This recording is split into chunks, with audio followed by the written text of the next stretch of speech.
Astaghfirullah. Bismillahirrahmanirrahim. Assalamualaikum warahmatullahi wabarakatuh. Alhamdulillah wassalatu wassalamu ala Rasulillah wa ala alihi wa sahbihi wa mawalah wa la hawla wa la quwata illa billahi wa ba'du. Qala Allahu azza wa jalla ya ayyuhalladzina amanu taqullaha haqqa tuqatih wa la tamutunna illa wa antum muslimun. Amma ba'du, ma'asyiral muslimin yang dimuliakan Allah Subhanahu wa taala. Alhamdulillah, di pagi hari ini dengan izin Allah Subhanahu wa taala kita masih bisa bertalabul ilmi. Kemudian salawat dan salam tak lupa kita haturkan kepada Nabi besar Muhammad sallallahu alaihi wa ala alihi wasallam. Pembahasan di pagi hari ini kita akan mengupas tentang makhluk yang Allah Subhanahu wa taala ciptakan sebelum Nabiullah Adam alaihi salatu wassalam, di mana disebutkan dalam surah Al-Baqarah ayat 30, Allah Subhanahu wa taala berfirman, wa idh qala rabbuka lil malaikati inni ja'ilun fil ardi khalifah qalu ataj'alu fiha man yufsidu fiha wa yasfiku ad-dima'a wa nahnu nusabbihu bihamdika wa nuqaddisu lak qala inni a'lamu ma la ta'lamu. Ketika berkata Rabbmu kepada para malaikat, sesungguhnya aku hendak menjadikan di permukaan bumi ini seorang khalifah. Maka malaikat mengatakan, ya Rabb, apakah engkau akan menjadikan di bumi ini orang-orang yang akan merusak di dalamnya, yang akan menumpahkan darah di dalamnya, sementara kami makhluk yang bertasbih dan memujimu serta membersihkan namamu? Maka Allah Subhanahu wa taala berfirman, sesungguhnya aku lebih tahu apa yang kalian tidak tahu. Di dalam ayat ini menjelaskan kepada kita tentang kisah penciptaan Adam alaihi salatu wassalam. Dalam sebuah hadis dari Abi Musa radhiyallahu an dari Nabi sallallahu alaihi wasallam, dan hadis ini dikeluarkan oleh Abi Dawud dan yang lainnya dan disahihkan oleh Nasiruddin Al-Albani rahimahullahu taala. Innallaha khalaqa Adam min qabdatin qabadaha min jami'il ardi. Sesungguhnya Allah Subhanahu wa taala menciptakan Adam dari tanah yang diambil dari semua tanah yang ada di bumi. Faja'a banu Adam ala qadril ardi, maka jadilah Bani Adam atau anak keturunan Adam sesuai dengan kadar bumi yang diambilnya. Dalam riwayat, bahwa yang mengambil tanah di bumi itu adalah malakul maut. Faja'a minhumul abyad wal ahmar wal aswad, maka karena sifat-sifat tanah itu juga ada yang berwarna putih, berwarna merah, berwarna hitam, maka di antara anak Adam juga ada yang berkulit putih, berkulit merah, dan berkulit hitam, dan ada juga yang bercampur dari tiga warna itu. Kemudian wal khabithu wat tayyibu was sahlu wal haznu wa baina dzalik. Karena sifat tanah itu macam-macam, ada yang jelek, ada yang bagus, ada yang muda, ada yang keras, maka sifat-sifat manusia juga sama. Sehingga di antara Bani Adam itu ada yang jelek, ada yang baik, ada yang mudah, ada yang sedih, dan ada yang tercampur dari sifat-sifat itu. Ma'asyiral muslimin yang dimuliakan Allah Subhanahu wa taala, ketika Allah Subhanahu wa taala betul-betul merangkai makhluk yang namanya Adam alaihi salatu wassalam, yang Allah firmankan laqad khalaqnal insana fi ahsani taqwim, sungguh kami ciptakan manusia itu dalam bentuk yang paling indah, yang paling baik. Maka Allah Subhanahu wa taala betul-betul bentuk Adam itu sesuai dengan kehendaknya. Nabi SAW bersabda dalam hadis Anas bin Malik radhiyallahu an yang dikeluarkan Imam Muslim, lamma sawwarallahu Adam fil jannah, ketika Allah Subhanahu wa taala bentuk Adam sedemikian rupa di sorga, tarakahu masyaallah an yatrukahu, maka Allah Subhanahu wa taala biarkan Adam itu mengeras dulu. Ada yang mengatakan selama 40 tahun mengeras, sampai kemudian faja'ala iblisu yatifu bihi yangdur mahu, maka iblis datang mengintip-ngintip, melihat-lihat Allah sedang buat apa nih. Rupanya Allah sedang buat atau menciptakan Adam alaihi salatu wassalam, maka iblis pun kemudian mendekat patung Adam yang sudah mengeras lama itu, maka dia pun masuk ke lubang mulutnya dan keluar ke lubang duburnya. Falamma ra'ahu ajwab, ketika dia melihat bahwa Adam itu berlubang atau berrongga, maka dia pun mengatakan lau sullita alayya la uhlikanna ya Rabb, kalau engkau kuasakan makhluk ini kepadaku, ku hancurkan dia. Sampai pada waktunya Allah Subhanahu wa taala berfirman, fa idza sawaituhu wa nafakhtu fihi min ruhi faqa'u lahu sajidin, apabila aku betul-betul sempurnakan penciptaan Adam ini, maka kutiupkan ruh padanya dari ruhku, maka para malaikat pun kemudian bersujud sungguh kepada Adam alaihi salatu wassalam karena perintah Allah Subhanahu wa ta'ala. Mereka sujud karena perintah Allah Subhanahu wa ta'ala.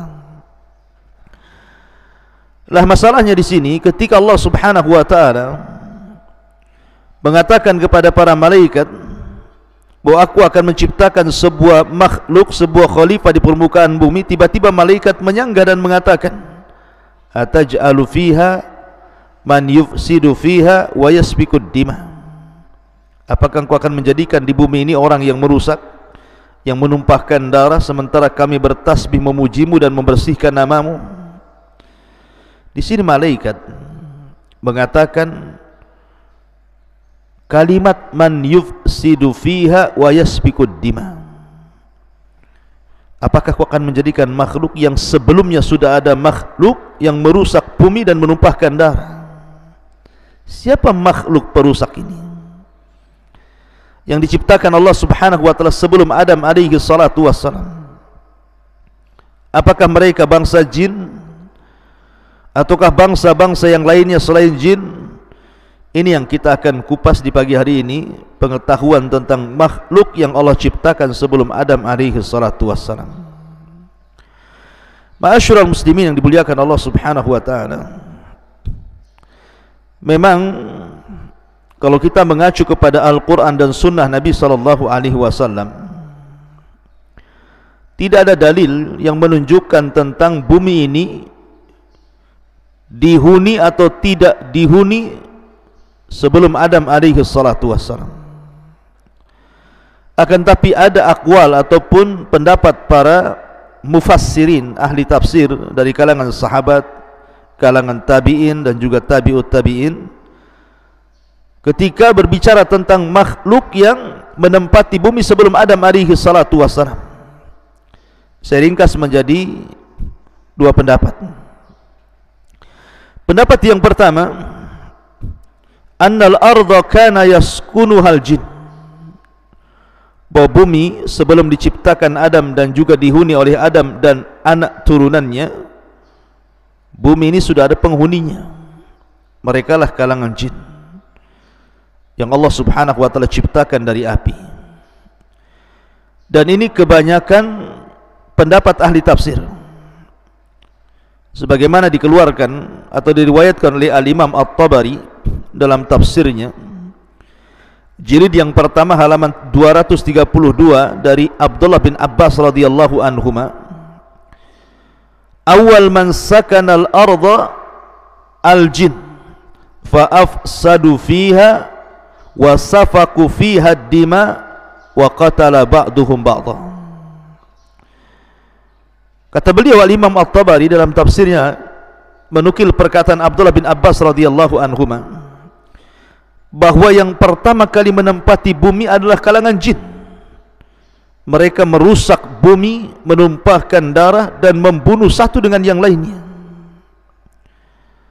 Bahkan diriwayatkan dengan sanadnya dari Rabi ibn Anas radhiyallahu an, qala, dia mengatakan, innallaha khalaqal malaikata yawmal arbi'a wa khalaqal jin yawmal khamis wa khalaqa Adam yawmal jum'ati fakafara qaumun minal jinni fakanatil malaikatu tahbitu ilaihim fil ardi fatuqatiluhum fakanatid dima wa kanal fasadu fil ardi. Sesungguhnya Allah subhanahu wa ta'ala ketika menciptakan malaikat itu di hari Rabu, kemudian Allah ciptakan jin di hari Kamis, dan Allah ciptakan Adam di hari Jumat. Menunjukkan di sini ada tartib penciptaan, malaikat dulu, kemudian jin, kemudian Adam. Maka sebagian jin kufur, maka malaikat pun turun untuk mentertibkan mereka, maka malaikat pun memerangi mereka. Maka dari situlah terjadi pertumpahan darah dan kerusakan di permukaan bumi yang diakibatkan oleh ulah jin. Ini pendapat yang pertama, bahwa yang menghuni bumi ini adalah kalangan jin. Akan tetapi ada juga yang berpendapat bahwa yang menghuni bumi ini bukan jin, bukan pula Adam. Artinya sebelum Adam alaihi salatu wassalam itu bukan jin yang menghuni bumi. Lalu siapa yang menghuni bumi itu? Ma'asyiral muslimin yang dimuliakan Allah subhanahu wa ta'ala, ada yang mengatakan bahwa yang menghuni bumi sebelum Adam alaihi salatu wassalam dan juga sebelum jin adalah al-hinnu wal binnu, atau hin dan bin. Dan itu dijelaskan oleh kebanyakan para ulama tafsir bahwa diciptakan hin wal bin ini sebelum jin dan jauh sebelum Adam alaihi salatu wassalam. Tetapi kemudian Allah subhanahu wa ta'ala ciptakan setelah hin dan bin ini jin, yang kemudian jin ini datang dan memerangi hin dan bin. Maka jin-jin ini kemudian menumpahkan darah, membunuh hin dan jin. Akhirnya kemudian setelah hin dan bin pun diusir dari bumi, maka jinlah yang menempati tempatnya di bumi. Itu ada yang mengatakan seperti itu, seperti yang disebutkan Al-Imam Ibnu Katsir dalam Bidayah dan Nihayah jilid yang pertama halaman 55. Tetapi ingat, kata para ulama, la tustanadu ila ay sanadin sahih. Riwayat ini tidak bersanad kepada sanad manapun yang sahih.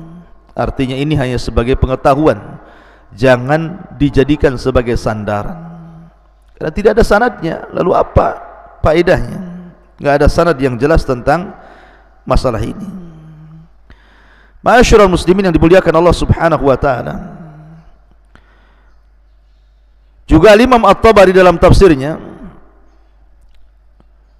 jilid yang pertama halaman 232 dari Abdurrahman ibn Zaid, dia mengatakan Qala Allah Ta'ala, berkata Allah Subhanahu wa Ta'ala kepada para malaikatnya, inni uridu an akhluqa fil ardi khalqan, sesungguhnya aku hendak menciptakan di bumi ini satu makhluk, wa aj'alu fiha khalifatan, dan aku ingin jadikan dia khalifah, wa laysa lillahi yawma idzin khalqun illal malaikah, dan ketika itu tidak ada makhluk selain para malaikat, wal ardu laysa fiha khalqun, dan bumi ketika itu tidak ada makhluk sama sekali. Lah kata para ulama, yang pertama kali diciptakan adalah al-hin wal bin. Sekali lagi, hin wal bin ini tidak ada riwayat yang jelas, tapi sebagai pengetahuan saya jelaskan saja. Jadi kalau seandainya Anda membaca dalam tafsir atau mendapatkan keterangan bahwa ini pendapat yang kuat al-hin wal bin, kita katakan tidak ada sanad yang bisa dijadikan sandaran bahwa dialah yang diciptakan pertama kali sebelum jin, apalagi sebelum Adam alaihi salatu wassalam. Karena ada kemudian sebagian orang hendak menguak tentang seperti apa sebenarnya al-hin wal bin ini, seperti apa bentuknya. Maka Syihabuddin dalam kitabnya dijelaskan tentang beberapa kalangan pendapat khurafat, ya kita katakan khurafat lah ya, karena tidak ada sanad yang jelas gitu ya, bahwa hin dan bin itu ada beberapa jenis gitu ya. Yang pertama zawatu ajnihatin, bentuknya memiliki sayap. Malahu abdanun kal aswad wa ru'us qattairi, sebagian badannya ada yang seperti ular dan kepalanya seperti burung. Malahu wajhan wahidun min qubulihi wal akhar min khalfihi, wajhani wahidun min kibalihi wal akhar min khalfihi wa arjulun katsiratun. Ada juga yang memiliki dua wajah, wajah depan dan wajah belakang, dan kakinya banyak. Ada juga ma yushbihu nisful insan, ada yang menyerupai separuh manusia, memiliki tangan, kaki, tetapi suaranya aneh. Ketika bersuara, suaranya aneh. Kemudian juga ada juga yang wajahnya seperti kal adami, seperti manusia, tetapi dhahruhu kasul hafat, artinya seperti kura-kura. Wa fi ra'sihi qarnun, dan di kepalanya ada tanduknya. Ada juga yang mengatakan malahu syi'ru abyad wa dhambun kal baqar, memiliki rambut putih dan ekor seperti sapi. Malahu anyab, ada juga yang memiliki anyab, taring, barizah yang nampak gitu ya. Wa adhanun tiwal, dan kupingnya panjang seperti gajah. Wallahu alam, ini tidak ada dalilnya sama sekali bahwa hin wal bin itu bentuknya seperti ini, yang kemudian diperangi oleh bangsa jin. Kemudian bangsa jin menempati bumi setelah berhasil mengusir hin dan bin ini. Alasan pendapat ini karena begini, di sini Allah Subhanahu wa taala mengatakan wa yasfikud dima, dan makhluk ini menumpahkan darah, sementara jin itu tidak ada darahnya. Jin itu tidak ada darahnya seperti manusia begini, sehingga ada makhluk lain selain jin. Kemudian diisyaratkan kepada al-hin wal bin, boleh jadi makhluk yang berdarah, dan ketika dijelaskan bahwa mereka menumpahkan darah itu artinya hin dan jin, karena jenisnya sama dengan manusia, dan itu makhluk sebelum jin yang dijelaskan para ulama. Ada yang mengatakan seperti itu, tapi sekali lagi bahwa tidak ada sanad yang sahih yang menceritakan tentang makhluk sebelum Adam dan sebelum jin adalah al-hin dan al-bin. Maka kita melihat zahir daripada ayat ini kebanyakan para ulama mentafsirkan bahwa makhluk sebelum Adam alaihi salatu wassalam adalah jin. Itulah pendapat kebanyakan para ulama yang ada dalam tafsir-tafsir yang ma'ruf seperti tafsir At-Tabari, Ibn Katsir dan begitu seterusnya. Dan saya kira ini yang lebih akrab kepada dalil, wallahu a'lam. Subhanaka bihamdika asyhadu an la ilaha illa anta astaghfiruka wa atubu ilaik. Allahu ta'ala alam. Assalamualaikum warahmatullahi